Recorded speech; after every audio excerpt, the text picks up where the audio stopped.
gentleman is a regimental sergeant major of the National Ceremonial Guard. What is his role? What does he do? He is the regimental sergeant major is basically the father of the unit. Like the commander will be regarded as the mother of the unit, and he's the father. He's the one who's physically on the ground, who's physically there, ensuring that these members are ready for any event where they need to go and participate. He's basically sorting out the logistics. He's basically sorting out that their weapons are ready, they are clean, their clothes are prim and proper, their shoes are polished. So he's the guy who's looking after those logistics. And I'm looking after those logistics here in the studio, and I can confirm I'm quite happy with the shoes. They are well polished, Colonel. I'm quite happy. So we saw earlier the streets where the president's escort would be making its way. So we're expecting them at any given moment now. And there it is on your screen, the presidential escort. Tell us what's happening now there, Colonel. There you can see, this is a military police. In the back there you can see they are accompanied by the mounted unit from the SAPS. Now the president is having, the military police as his escorts, and the mounted unit is 18 horses, plus the 2 that will be next to the president's motorcade. What is the significance of having 18 horses there? That one I cannot answer because it lies with the SAPS. Yes, I understand.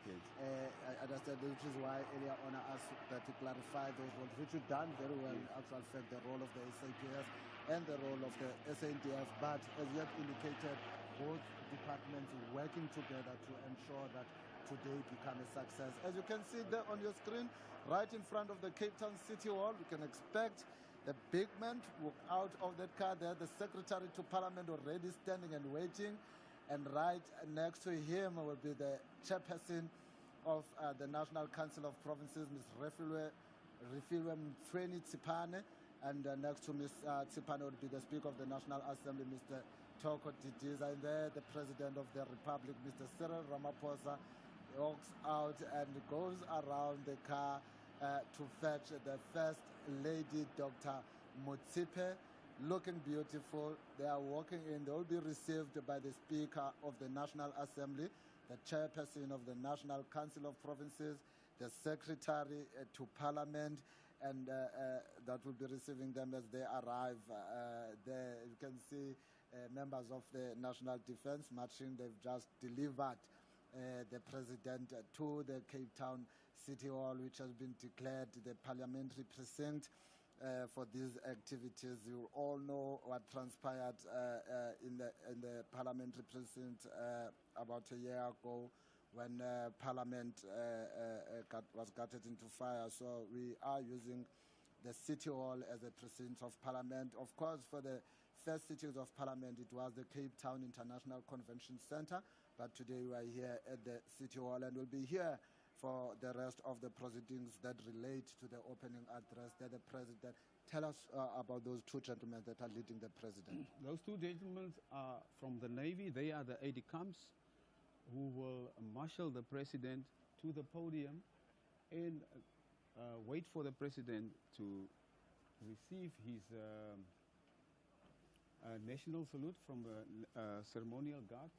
And then after that, they will also marshal then the President to the House of Parliament, where they will salute him again, and then they will wait there until the President finishes inside, and then they will marshal him back to his vehicle. All right, viewers, there's the President with the Speaker of the National Assembly, Ms. Thoko Didiza, as well as the Chairperson of the National Council of Provinces. Can you listen to that salute? They have told you.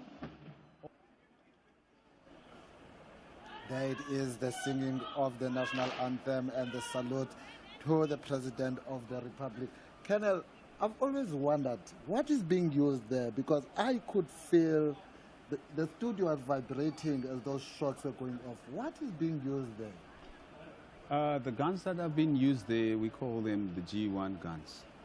Those are artillery pieces that we have dedicated to ceremonial events, whether being opening of parliament or receiving head of states from other countries.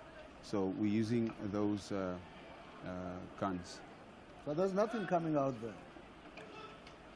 No, there's nothing deadly that comes out of there. Sounds like these strange sounds, the studio was vibrating. It's something that I hear every year, but I've always just wanted to know. I'm sure I'm not the only one. I'm sure the viewers at home had also wanted to know what is it. But thank you for explaining that. As you can see there on the screen, the salute is done. Now I take it that the salute is done now, Colonel? That's correct. The president has now received his salute from the guard, and the president has made his way into the House of Parliament, so the guard is going to withdraw. So everyone now that has been part of it, they're going to withdraw. Are they going back to their respective camps or military bases, or are they still going to be around the precinct? They are now done. So they are going now back to the castle? To the castle, yes. All right, so we're 9 minutes away from the president delivering his State of the Nation address. You've seen the national salute, ceremonial guard saluting the president. We've heard the national ceremonial band playing Kosisikelela as the gun salute was happening, as we are indicating that these happen simultaneously. So what we can expect now are the processes inside of the National Assembly, wherein the Sergeant at Arms will then usher in. But we're also expecting to hear from Mbongi that we heard here earlier on, as those members of the South African National Defence Force are withdrawing. They are now marching to the Castle of Good Hope, which is located just about a minute away from here. So it's not going to be a long march for them. Couldn't you have used another base where we'll see our soldiers maybe marching from Simonstown to Cape Town so that we can know that we are safe, because as I was saying earlier, we don't see any wars happening, especially that involve our country. So there's always been questions there on what are our soldiers really doing. So what then happens with those guys after today's event? After today's event, all members involved will be returning to their units.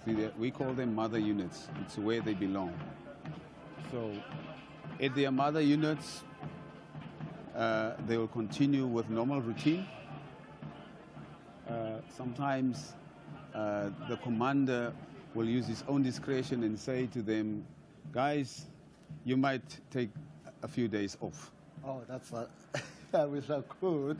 And you can see there on your screen everyone up, and the Sergeant at Arms is ushering in the Speaker, the Speaker of the National Assembly, the Chairperson, the National Council of Provinces, followed by the President of the Republic, Mr. Cyril Ramaphosa, and right behind was the Secretary to the National Assembly. And as you can see there, the President greeting the Chief Whip of the African National Congress in the National Assembly, as well as the Deputy President standing right next to him there. So we can expect that at any given time now, the proceedings inside the National Assembly will start. The President has arrived.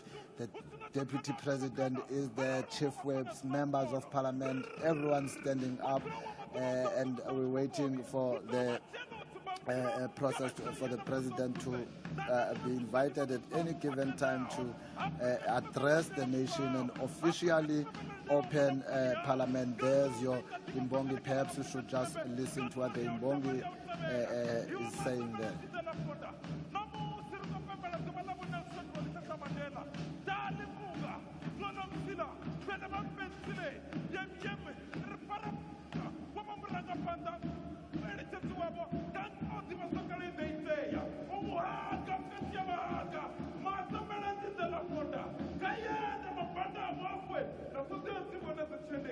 Mandela Kitalaponda, Vusa Ramaphosa.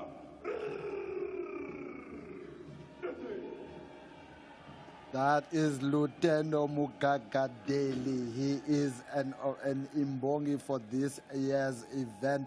He's well known as Vendor Boy Poet. He just delivered his poet there. We heard him earlier, but we'll now hand over to the National Assembly.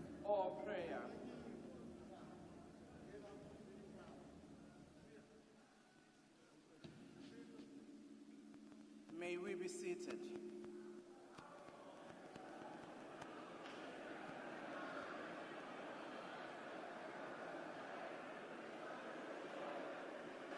Order, honorable members. I can see some of you think the prayer was very short. I hope you did pray at home before coming here. Honorable members, the President has called this joint sitting of the National Assembly and the National Council of Provinces in terms of Section 84, subsection 2D of the Constitution of the Republic of South Africa, read with Joint Rule 14 to deliver the opening of Parliament address. I now call the Honourable the President to address the joint sitting.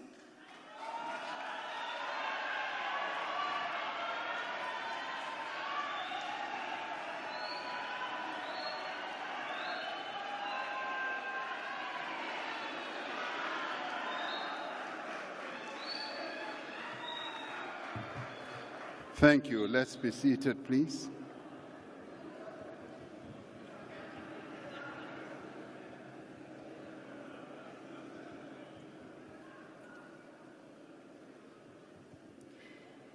Honorable Speaker of the National Assembly, Honorable Togo Didiza, Chairperson of the National Council of Provinces, Honorable Refilwe Mtsweni-Tsipane, Deputy President Paul Mashatile, former President Thabo Mbeki,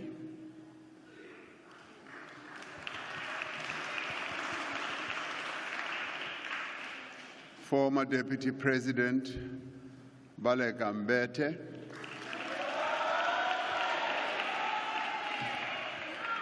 former Deputy President Phumzile Mlambo Ngcuka, former Chairperson of the National Council of Provinces, Honorable Amos Masondo, Chief Justice Raymond Zondo, Deputy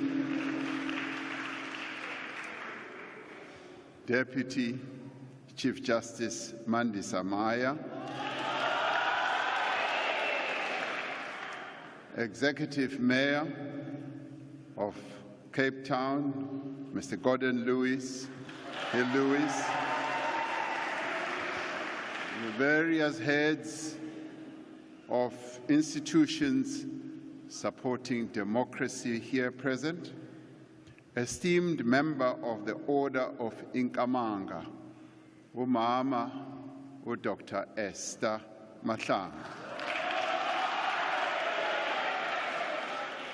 Distinguished guests and eminent persons, members of the Diplomatic Corps, honorable members of Parliament, and fellow South Africans. We gather here this evening in the province of the Western Cape in the sad aftermath of ferocious and unforgiving storms that have caused damage to homes, businesses, and infrastructure, affecting tens of thousands of people across the province. In recent days, we have witnessed runaway fires in KwaZulu-Natal, in which 14 people, including 6 firefighters, lost their lives. The fires also caused destruction of homes, livestock, and grazing fields. I spoke to the two premiers of our provinces earlier today, Honorable Nduli and Honorable Winde, and informed them that the thoughts of South Africans are with all those people who have been subjected to these terrible weather conditions as they work to recover and rebuild their lives. I have asked honourable members, the Speaker of the National Assembly and the Chairperson of the Council of Provinces to convene this joint sitting to formally open Parliament on a day that is full of meaning and significance in the lives of not only South Africans, but many people around the world. Today we celebrate the birth of the founding father of our nation and democracy, and a global icon of peace, justice, and reconciliation, President Nelson Rolihlahla Mandela.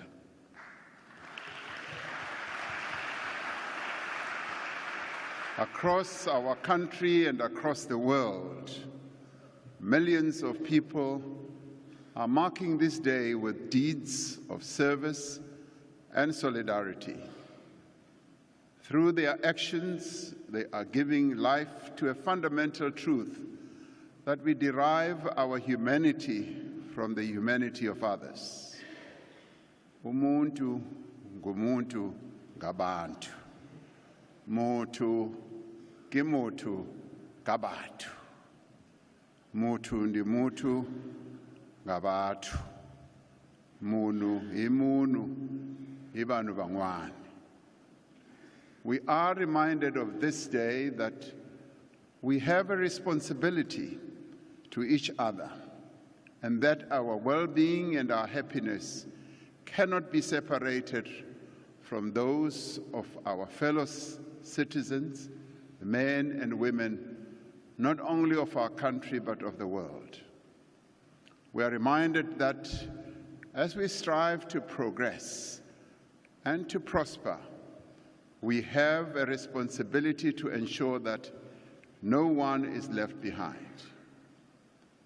We, South Africans, are a diverse nation, a nation with different histories, different beliefs, cultures, and languages.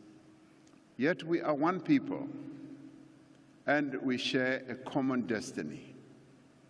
It is this common destiny that the people of South Africa have charged this Parliament and this government to consolidate and advance their destiny. Exactly 50 days ago, the people of South Africa went to the polls to decide the future of our country. Ahead of the elections, they had expressed their concerns and their hopes, their wishes, as well as their expectations. Through their votes, they determined that the leaders of our country should set aside their political differences and come together as one to overcome the severe challenges that confront our nation. They sent a clear message that without unity, cooperation, and partnership, our efforts to end poverty, unemployment, and inequality will not succeed. Guided by this directive from the people of our country, political parties from across the political spectrum have elected to establish a government of national unity. In an act that is unprecedented in our democratic history, 10 political parties represented here in our Parliament have agreed to craft a common program to build a better, more equal, and more just South Africa.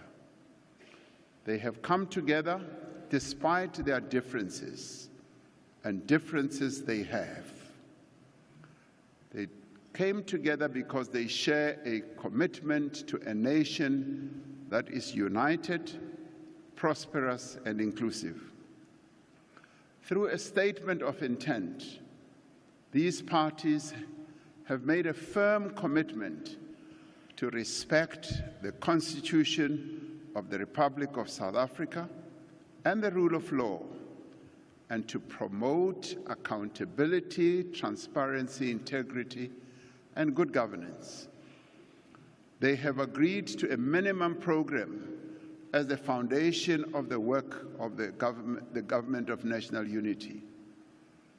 The priority actions that arise from this minimum program received the full support of the recent Cabinet Lekgotla, which was held recently, which brought together newly appointed ministers, deputy ministers, and premiers from all our provinces. It also brought together local government representatives as represented in Salga, directors general and other key officials were also in attendance.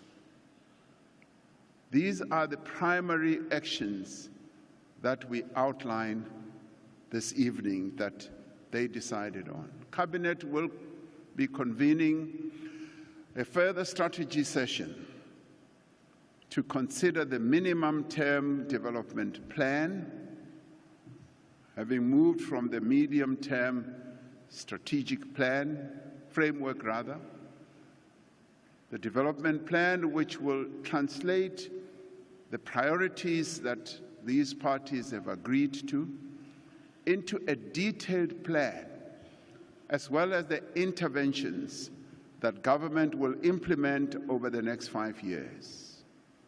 The medium-term development plan will set out a well-defined vision and strategic plan that outlines clear goals and includes specific, measurable objectives and a roadmap for achieving them. These goals will be properly aligned with the budget, which will support the implementation of these objectives. In all this work, the National Development Plan Vision 2030 remains the defining blueprint for our country's growth and development. We also draw inspiration from the United Nations Sustainable Development Goals and the African Union's Agenda 2063 in crafting our medium-term development plan. The Cabinet Lekgotla underscored the determination of all members of the Government of National Unity to work together to advance the interests of all South Africans, without pursuing and promoting party political interests. It is about putting the people of South Africa first and foremost and advancing their interests. The Lekgotla noted with appreciation the commitment and great enthusiasm with which the newly appointed ministers and deputy ministers, as well as our premiers, have embarked on their duties. We will have seen many of them going throughout the country, immediately embarking on their tasks and outlining what their plans are. And some with great excitement, and some expressing their joy at having been appointed. And we all should rejoice as we see them.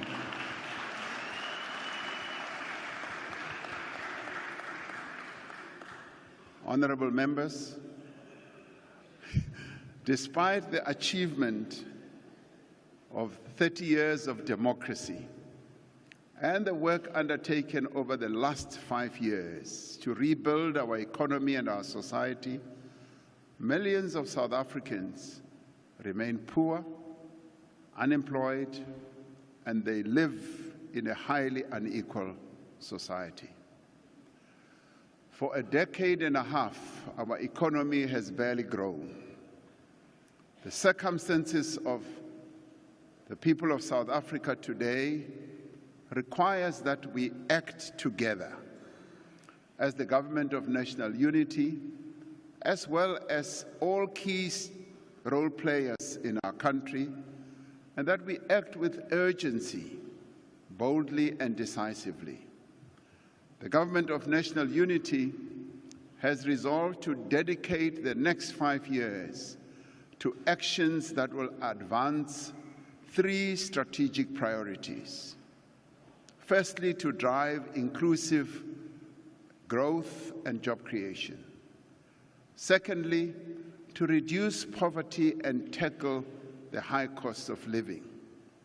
And thirdly, to build a capable, ethical, and developmental state.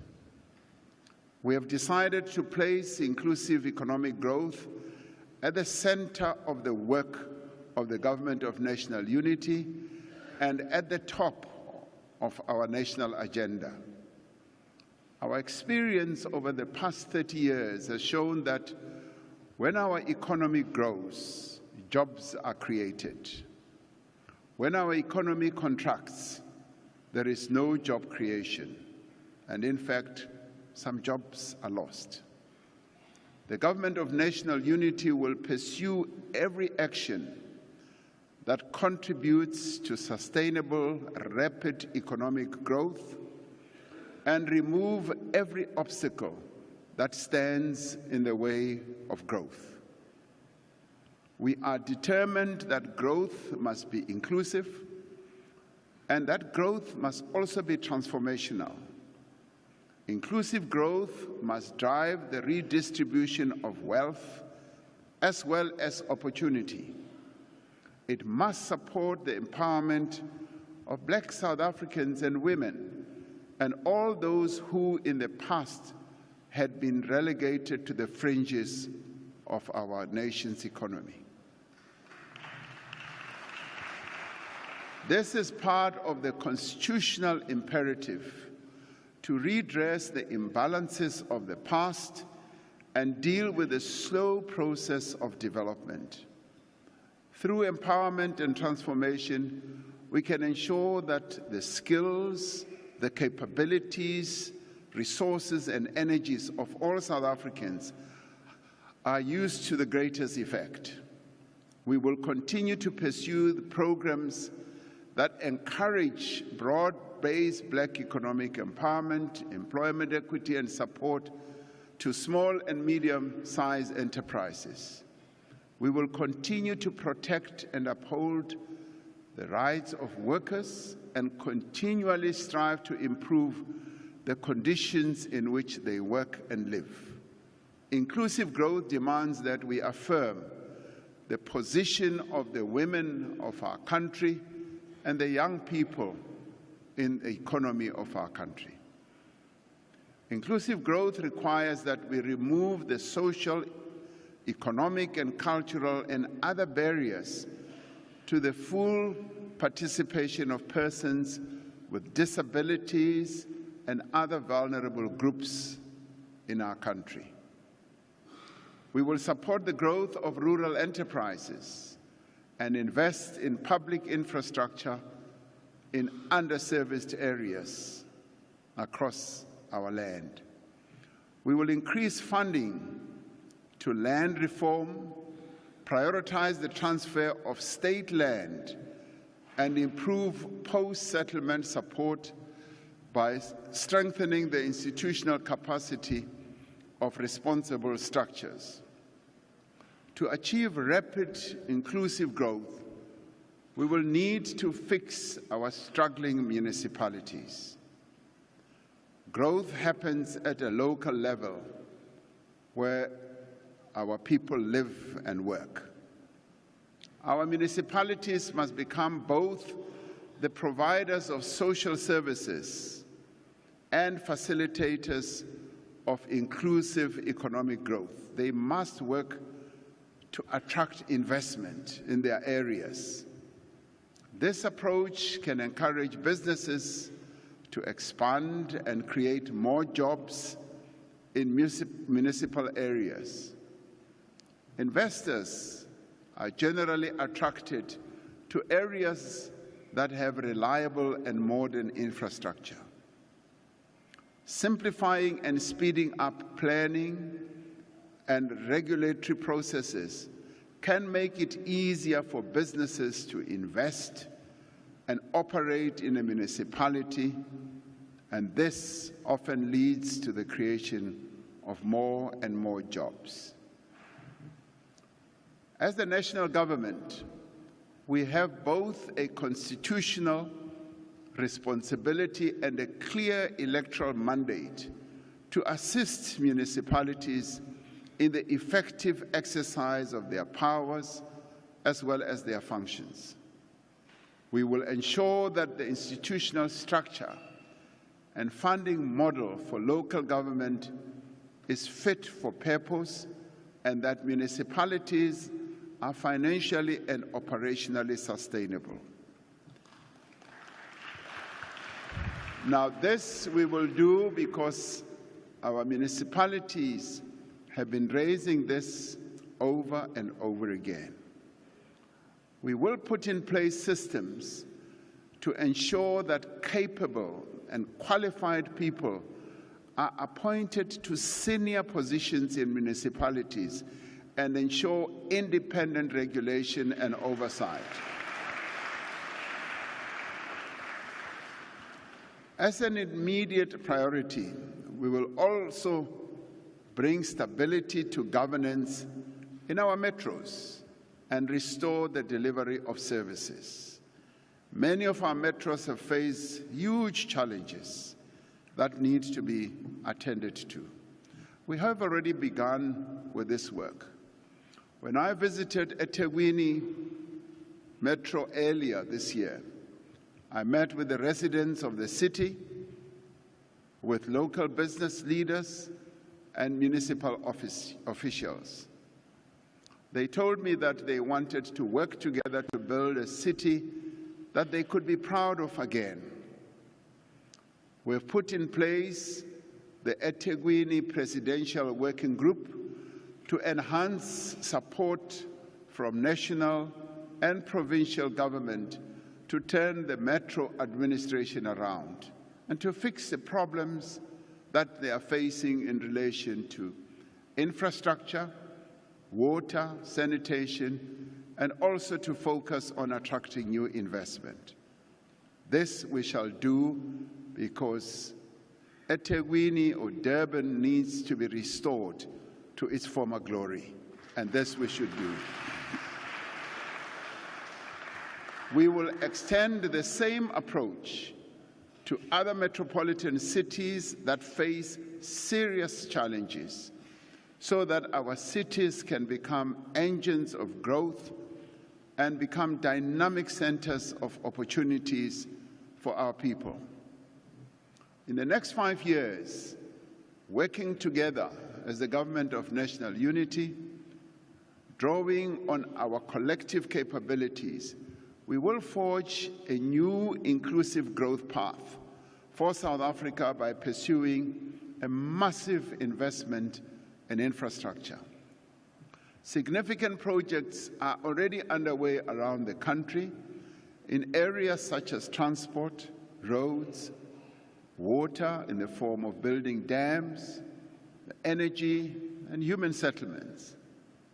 We will massively increase the scale of investments in infrastructure through a more holistic and integrated approach, positioning Infrastructure South Africa as the central institution of coordination and planning.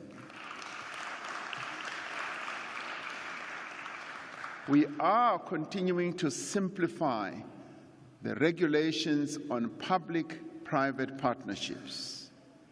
This process had stalled for a number of years, and we are now earnest and focused in simplifying this very way of engendering good infrastructure investment to enable greater investment in both social and economic infrastructure development. From our largest metros to our deepest rural areas, we have a clear intention to turn our country into a construction site.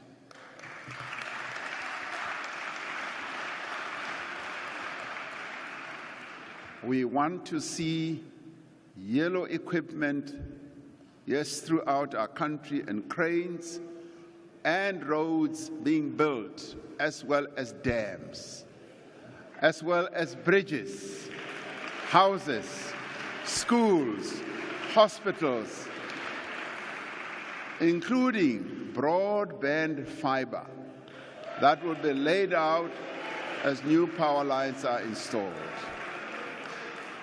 We must work to engender a culture of maintenance of public infrastructure and dedicate resources and establish systems to ensure this.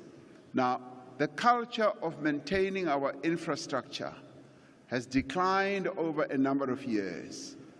We build infrastructure facilities and leave the maintenance thereof to a time when they've started to debilitate and collapse.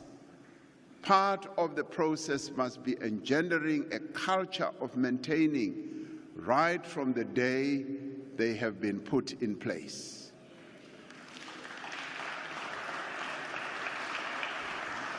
Now, as the Government of National Unity, we are resolved to intensify our investment drive, encouraging and enabling businesses to invest in productive capacity. These investments will lead to increased employment creation for unemployed South Africans, especially for young people. We will drive growth in labor-intensive sectors such as services, as it is happening now, and agriculture, which has a great potential to create jobs.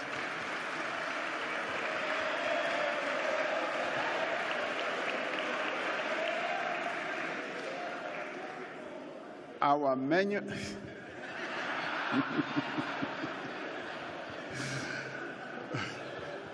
yes, agriculture.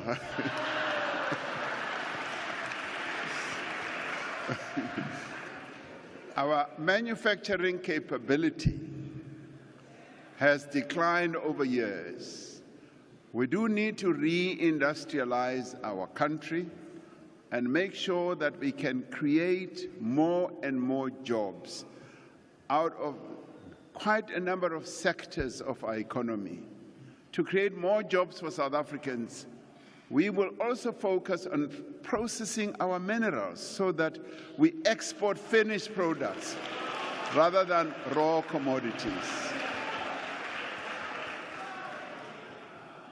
It is actually quite sad to see us continuing to ship out rock, soil, and dust out of the ports of our country, and yet we can process a number of these minerals and ensure that we export processed products, finished products.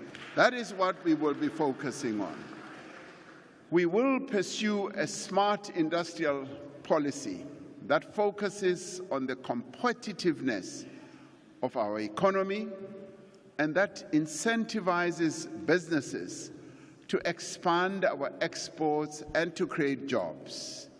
We will continue to work with stakeholders to develop and implement master plans to grow important industries, to increase investment, to create jobs and foster transformation.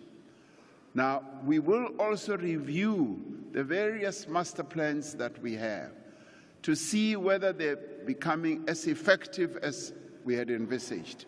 We are convinced that small, medium enterprises and the informal sector hold the greatest potential for inclusive growth and job creation.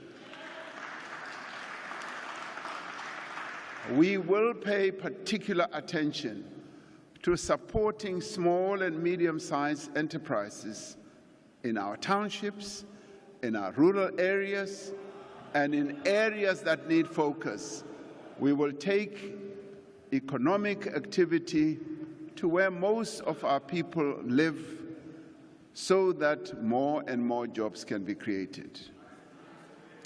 Red tape debilitates the creation of jobs. Every department and every public entity has been directed to reduce the undue regulatory burdens that hold back businesses from creating jobs. And this is an area that our ministers will focus on in the areas of their work, so that the various entities and the various structures of government ensure that the regulatory burden that we often impose on businesses must be eliminated so that our businesses can thrive and be profitable and create more jobs. We have demonstrated the value of public and social employment in creating immediate work and livelihood opportunities for many of our people. The Presidential Employment Stimulus, the expanded Public Works Program, and other initiatives under the Presidential Youth Employment Intervention have provided income, work experience, and skills development opportunities to many of our people, particularly young people and women. We will expand and institutionalize these programs so that more and more young people can participate in job opportunities and skills development. Now, through the Presidential Employment Stimulus, we have been able to create nearly 2 million work and livelihood opportunities. Yes, this is true. If you go to our schools, 25,000 of them benefited from the deployment of young people who came in as teacher assistants. Through this program, they gained a lot of experience, they gained a lot of know-how, and they got into the world of work. And many of them are now better equipped to be able to operate in the world of work. We see great potential for growth beyond our borders. As we strengthen economic diplomacy with our largest trading partners and potential trading partners, we will prioritize the implementation of the African Continental Free Trade Area to increase our exports to the rest of our continent. The rest of our continent is actually a wide open opportunity for South African businesses. As one goes around the continent, you often see products from other continents outside of our own. And this can be a real good opportunity for South African businesses. Sometimes as one goes around, you even see water imported from Europe, from Asia. And one often asks oneself, why can't this be done on the African continent? And this is an opportunity for the most industrialized nation on the continent to export to the rest of the continent. We will do this as part of our foreign policy approach, which promotes peace, security, democracy, and development across Africa and advances a more just and inclusive world order. Over the next 5 years, we will seize the enormous opportunity in renewable energy for inclusive growth. South Africa has some of the best solar and wind resources in the world. As we undertake a just transition towards renewable energy, our country must create a green manufacturing sector centered on the export of green hydrogen and associated products. We must move into electric vehicles and renewable energy components. We have seen, for example, how the Northern Cape has already attracted billions of rands of investment in renewable energy projects. Work is underway to set up a special economic zone in Bochubai to drive investment in green hydrogen energy projects. We have already a huge pipeline of renewable energy projects representing over 22,500 megawatts of new generating capacity, estimated to be worth around 400 billion rand in new investment. Investments such as these will inevitably create more jobs. Just this week, we saw the largest private energy project connect to the grid near Lichtenberg in the Northwest Province, with over 390,000 solar panels that will add 256 megawatts to the national grid. We will see more of these projects taking shape across the country in the months and years to come. As these investments reach fruition, more jobs will be created. Our Just Energy Transition investment plan sets out a clear path to invest more than 1.3 trillion rand in a just transition, including support for workers and communities in Mpumalanga and other coal-producing regions. Our country is undergoing a renewable energy revolution that is expected to be the most significant driver of growth and job creation in the next decade and beyond. We also have a unique opportunity to position our country as a major player in the digital economy and create jobs in digital services. We will invest in digital identity and payments, expand access to affordable broadband, and increase training for young people in digital skills. As we pursue these new areas of growth, we will continue with the far-reaching reforms that enable growth. At the same time, we will launch our second phase of Operation Vulindlela, a government-wide initiative that has been essential in supporting and driving reform. It resides in the Presidency, and the Treasury and the Presidency are hard at work to lead the reform process in our country. But more importantly, it is a process that has seen to the breaking down of silos in government, where various government departments cooperate together to ensure that we drive the reforms that we have embarked upon.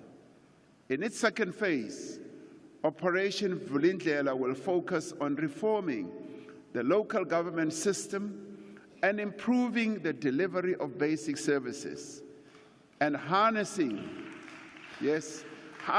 digital public infrastructure as a driver of growth and inclusion. It will also focus on accelerating the release of public land for social housing and redirecting our housing policy to enable people to find affordable homes in areas of their choice. We will complete the most consequential transformation of South Africa's electricity industry in more than a century. Since the announcement of the Energy Action Plan that I announced here in Parliament in July 2022, we've made tremendous progress also in reducing the severity of load shedding that beset our country for a long time. Now, over the next 5 years, government will focus on expanding and strengthening the transmission network, the electricity transmission network that needs a great deal of expansion, but that also requires quite a lot of investment. To drive inclusive growth, we need an efficient freight rail network to carry our minerals, our agricultural produce, and manufactured goods to market. Through the implementation of the Freight Logistics Roadmap, we will continue with reforms to transform South Africa's freight logistics system. Now, the work that we are doing with business and unions through the National Logistics Crisis Committee has already contributed to improvements in the operational performance of freight rail and ports. The well-being of our people and growth of our economy depends on another important issue, which is water. South Africa is a water-scarce country, and our water security is threatened by historical underinvestment in bulk water resources and distribution infrastructure.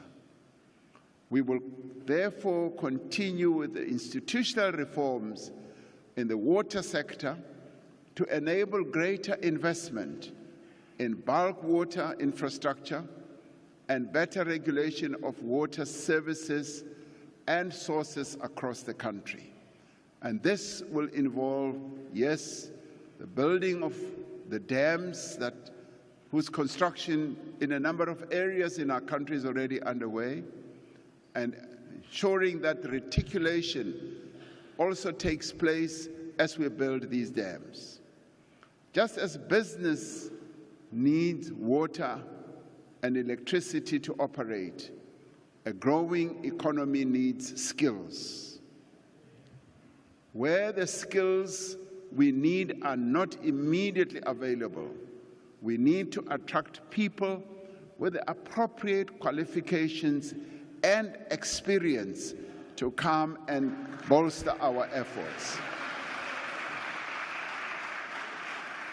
Now, in doing this, we will continue with the visa reforms that we introduced in the last few years to attract skills, but more importantly, to also attract investment, and also with a view of growing our tourism sector that is so important.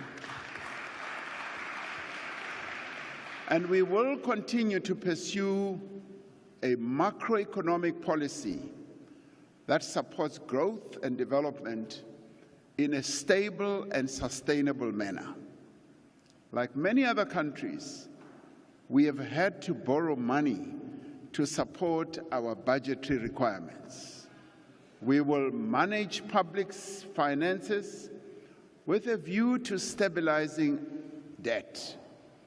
We are firmly committed, to steadily reducing the cost of servicing our debt so that we can redirect funds towards other critical social and economic needs.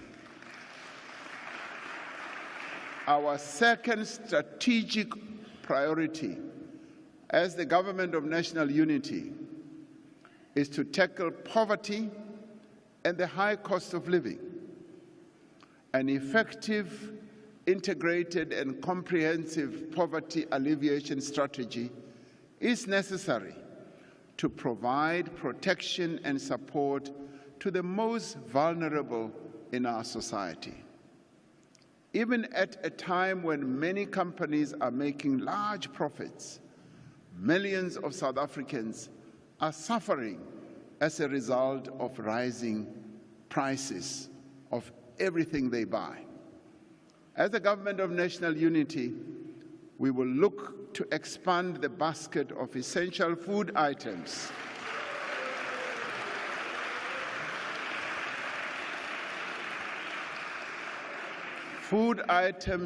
exempt from VAT, and undertake a comprehensive review of administered prices, including, yes, the fuel price formula, to identify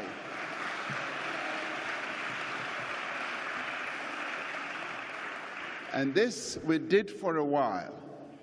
When the prices of fuel just kept on rising, we were able to find a way in which we could stabilize the price.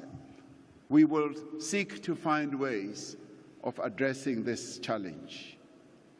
Asset poverty is one of the underlying causes of abject poverty in our country, and this exacerbates the high cost of living amongst our people.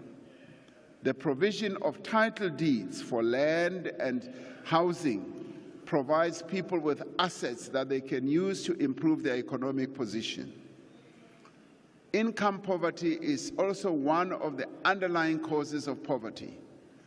The best way to deal with poverty is for people to have jobs. We have, however, made interventions to support the unemployed through a variety of interventions, including during COVID, when we introduced the SRD grant. The SRD grant has provided a lifeline to millions of South Africans who are unemployed. We will use this grant as a basis as we move on for the introduction of a sustainable form of income support, the challenge of income poverty. We must ensure that local governments properly implement the indigent policy so that the old, the infirm, and the poor are able to get assistance with the payment of basic services. Now, this is important, and importantly, we will link social assistance with other forms of support to lift people out of poverty. As a country, we need to appreciate the impact that a well-functioning and quality education system has on both reducing poverty and driving inclusive economic growth. We will therefore focus on achieving universal access to early childhood development, which is a prerequisite. And this, honorable members, is a prerequisite for improved learning in later years. We will ensure schools are conducive to deliver good education with enough classrooms, safe and appropriate sanitation facilities, clean water, and a daily meal for those children who attend our schools. To ensure that we produce the skills that our economy needs, we will expand vocational and technical training in schools and post-school institutions. And in this regard, we will seek to take a demand-led approach to skills development. An important task of the next 5 years is to ensure that we also reduce the high cost of living through ensuring that everyone in South Africa has equal access to equitable, accessible, and affordable quality health care. As we implement the National Health Insurance, we will focus on strengthening healthcare infrastructure, which many people during the debate and discussions on the NHI have said we should focus on. We will also improve the training of healthcare professionals and use technology to improve healthcare management. Now, while there is much contestation around the NHI, there is broad agreement that we must draw on the resources and capabilities of both the public and private sectors to meet the healthcare needs of all South Africans equally. In implementing the NHR, we are confident that we will be able to bring stakeholders together and that we will be able to resolve differences and clarify misunderstandings. Now, as the Government of National Unity, we have agreed that we will seek to build consensus around issues that we may not agree on. And there are a number of issues that we agree on. What unites us, we are united around many issues. And there are issues which we still need to find full agreement on. And yes, we will work hard to make sure that we do find agreement. Now, with so many people living far from economic opportunities and services, transport costs take up a large portion of many of our people's income and drive up the cost of living. We often hear reports that many of our people spend up to 40–50% of their income just on transport. An immediate priority is therefore to complete the recovery of the passenger rail network across the country to enable people to travel from outlying areas to cities at an affordable rate. Around 80% of commuter rail corridors are now back into operation, and nearly 300 vandalized stations have been refurbished, providing safer and more efficient services to commuters. The third strategic priority of the Government of National Unity is to build a capable, ethical, and developmental state. We will proceed with the work already underway to professionalize the public service, ensuring that we attract into the state people with skills and capabilities. And I need to pause for a minute here that as the Government of National Unity, key people who are appointed into positions of ministers and deputy ministers, as they got into the office, the public service officials have managed this transition period extremely well, and I want to thank them for doing so. We will continue to fight corruption and prevent undue political interference in our administration of the state. In this administration, we will complete the work to restore the financial position and operational performance of our state-owned enterprises. We will complete the implementation of a new centralized ownership model for our state-owned enterprises. This will improve accountability, transparency, governance, and oversight, while reducing inefficiency and the potential for corruption. The establishment of a state-owned SOE holding company will give us even greater capacity, apart from everything else that this will benefit us for. It will give us greater capacity to build a sovereign wealth fund. This has been done successfully by other countries whose sovereign wealth funds have built up capital from the high performance of their state-owned enterprises rather than from the fiscus. So this is an important move. Now, to tackle crime and corruption, we must have capable, sophisticated, and independent law enforcement agencies that can fight complex and organized crime. We will deploy modern technology to assist crime fighting. A data-driven approach will be used to identify violent crime hotspots and inform the allocation of policing resources alongside prevention measures.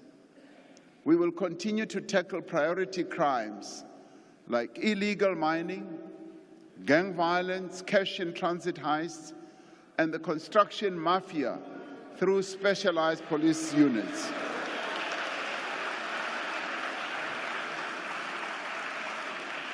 Now, we will continue to implement the National Strategic Plan on Gender-Based Violence and Femicide.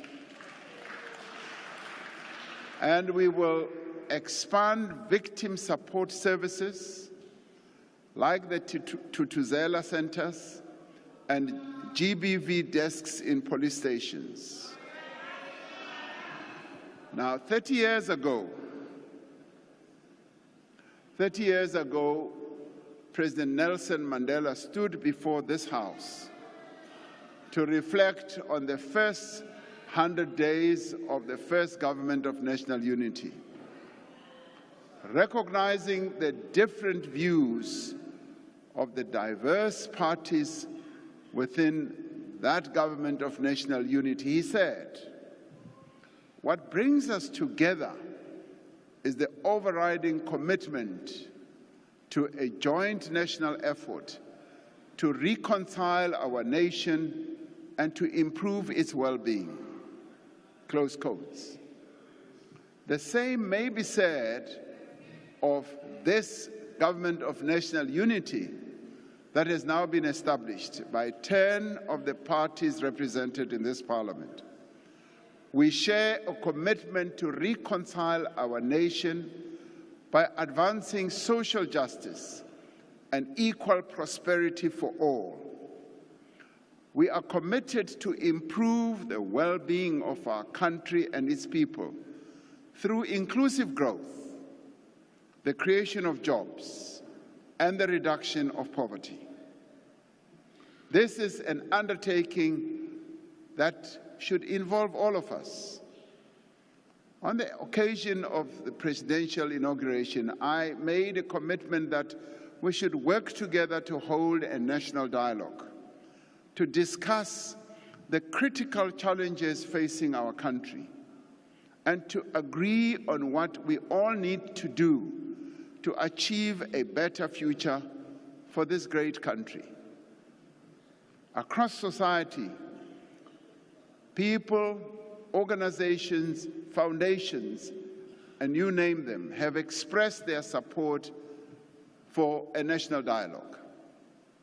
They have said it should involve all key stakeholders in the life of our country, representing civil society, traditional leaders, the faith-based sector, labor, business, cultural workers, sports people, and other formations representing the diverse interests and voices of our citizens. Following the example set by historic events such as the Congress of the People in 1955, the Conference for a Democratic Future in 1989, and the CODESA talks in the early 90s, and drawing on the experience of writing our Constitution in 1996, we envisage a national dialogue that involves extensive and inclusive public participation. As we have done at many important moments in our history, we will seek to forge a common vision and build a comprehensive social compact with a clear program of action to realize our people's aspirations for this beautiful country. Through this national dialogue, we are called to be agents of change, to be champions of inclusive growth, to be the creators of opportunity for all our people. A few years ago, a diverse group of partners and stakeholders from across society came together to consider various scenarios for the future of our country. These were called the Indlulamiti Scenarios 2020 2035. One of the scenarios that they painted and described was called the recrimination nation, using the image of the bird, the loud hadida, as its symbol.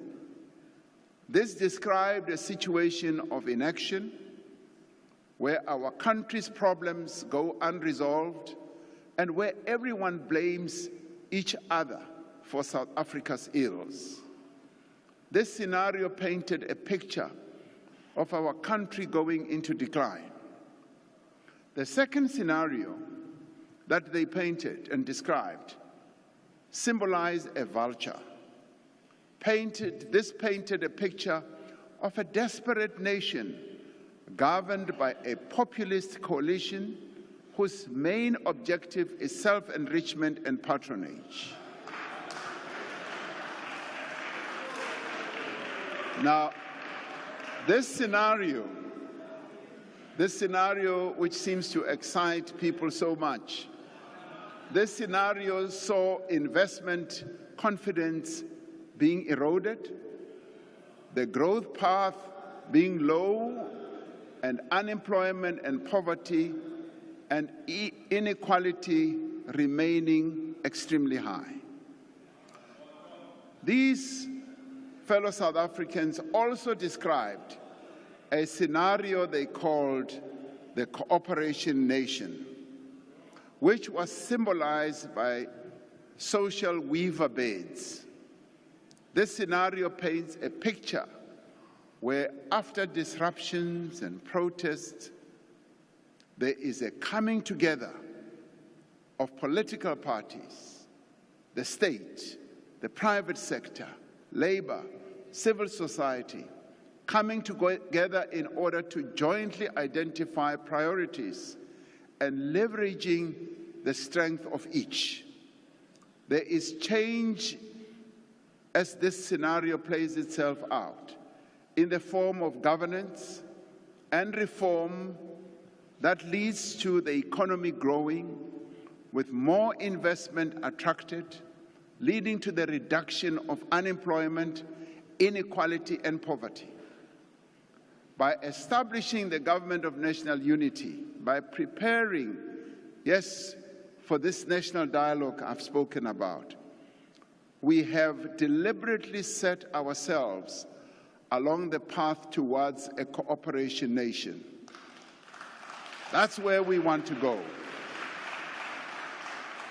And we would like all of us as South Africans to behave like weaver beds. Weavers are amongst the most efficient and gregarious birds in that they build complex structures together, but more importantly, they cooperate. And this is the way we should go.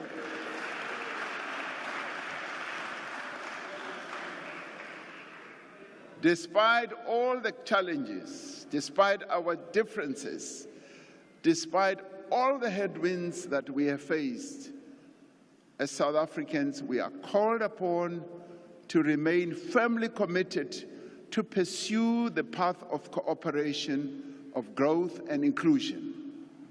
We are called upon to behave like weaver beds, building nests, and building this big South African nest that will be able to sustain all the people of our country. Earlier today, a group of South Africans, of South African climbers, reached the summit of Kilimanjaro.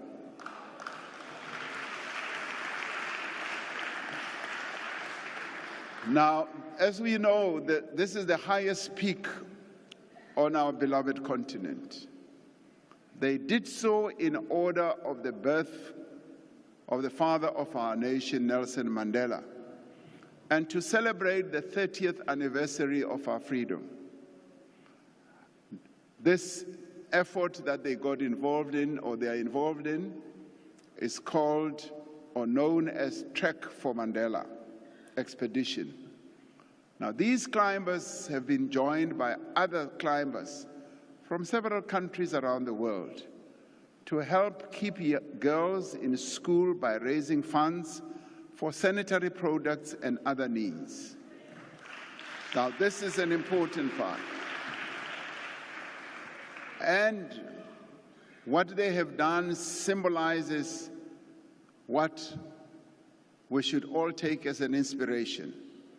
Let their actions inspire us all. Let their achievement of reaching the summit of Kilimanjaro remind us that as the South African nation, there is no mountain we cannot climb and no peak we cannot reach.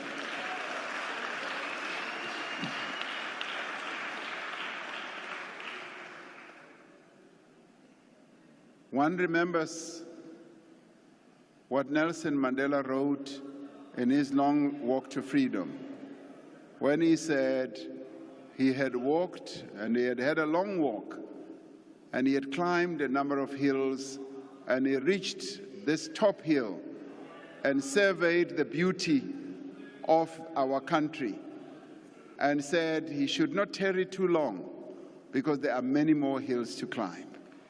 As South Africans, we can summit many hills if we work together and we rise together.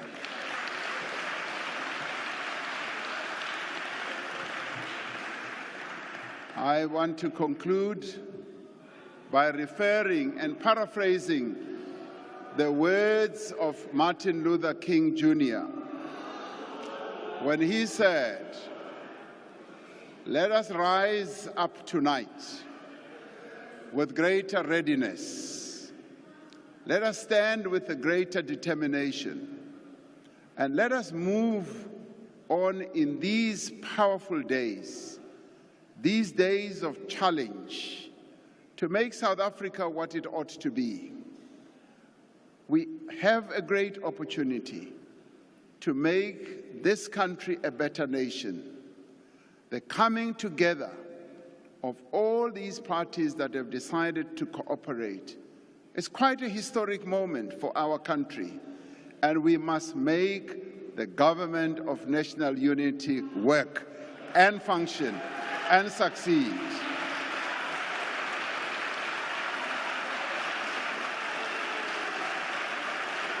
I am determined, and I've been grateful in talking to all the leaders of these 9 parties.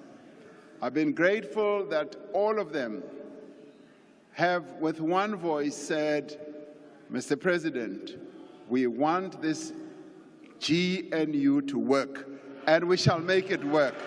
Thank you very much. May God bless South Africa.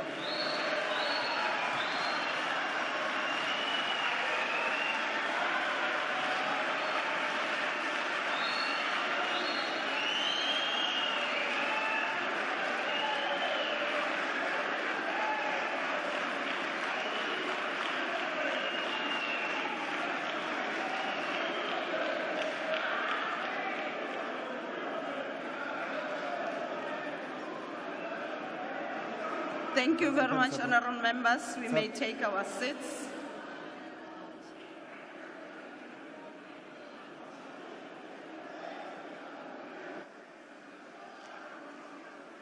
Order, honourable members.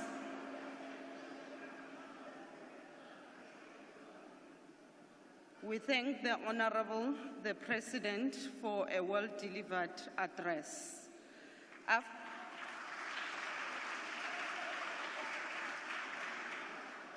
After we have adjourned this joint sitting, members should rise and remain at their places until the procession has left the chamber. The guests in the gallery should remain seated until the judiciary has left and the ushers indicate that the doors are open. The procession, led by the usher of the Black Rod and the acting Sergeant-at-Arms, will leave the chamber in the following order: the Speaker of the National Assembly, the National Chairperson, the National Council of Provinces, the